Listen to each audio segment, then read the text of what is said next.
High family, কেমন আছো তোমরা? আজকের ব্লগটা শুরু করলাম রান্না করার টাইম থেকে। এদিকে ভাত হচ্ছে আর এদিকে বসিয়ে দিয়েছি সয়াবিন করব, তার আলু ভাজতে। সয়াবিন করছি কারণ দিনটা ছিল সোমবার, আর সোমবারে আমি নিরামিষ খাই, সেই জন্য সয়াবিনের তরকারিটা করে নিচ্ছি। সয়াবিনের তরকারি নিরামিষের দিনে কার কার খেতে ভালো লাগে চটপট করে কমেন্ট করে জানিয়ে দিও আমাকে। আর তোমরা কে কে সোমবার নিরামিষ খাও সেটাও কিন্তু আমাকে জানিয়ে দিও। সয়াবিনের তরকারি এখানে অলমোস্ট কমপ্লিট হয়ে গেছে। এবার এই সয়াবিনের থেকে কিছুটা সেদ্ধ করা সয়াবিন তুলে রেখেছিলাম, কারণ আজকে একটা অন্য রকমের জিনিস বানাবো। আর কিছুটা সয়াবিনের মশলাও তুলে রেখেছিলাম, এর ভিতরে আদা, টমেটো, এই দুটো জিনিসই আছে। এবার এই আদা টমেটোর পেস্টটার সাথে সেদ্ধ করা সয়াবিনগুলো দিয়ে মিক্সিতে একটা পেস্ট বানিয়ে নিলাম। আর এদিকে ভাতের মধ্যে দুটো আলু সেদ্ধ দিয়ে দিয়েছিলাম। এবার আলু সিদ্ধ, সয়াবিন পেস্ট, গরম মশলা, লবণ আর জিরের গুঁড়ো দিয়ে সব কিছু ভালো করে একসাথে মিশিয়ে নিলাম। মিশিয়ে নিয়ে তার ভিতরে দিয়ে দিলাম কিছুটা পরিমাণে বেসন।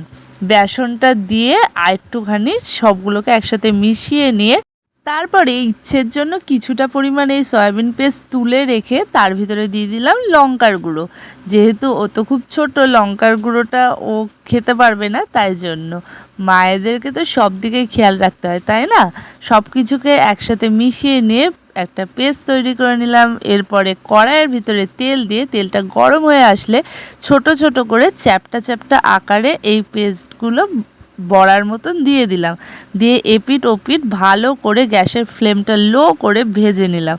আর তৈরি হয়ে গেল গরম গরম সয়াবিনের বড়া। এই বড়াটা যেহেতু পকোড়ার মতো অতটা মচমচে হয় না, তাই এটার নাম বড়াই দিয়েছি। তো এই সয়াবিনের বড়ার রেসিপি তোমাদের কেমন লাগলো অবশ্যই কিন্তু কমেন্ট করে জানিও। আর তোমরা কিন্তু এটা বাড়িতে অবশ্যই ট্রাই করো। দুপুরের মেনুতে ছিল গরম গরম ভাত, আর ছিল সয়াবিনের কষা কষা করে তরকারি। যেহেতু সোমবার নিরামিষ আগেই বললাম।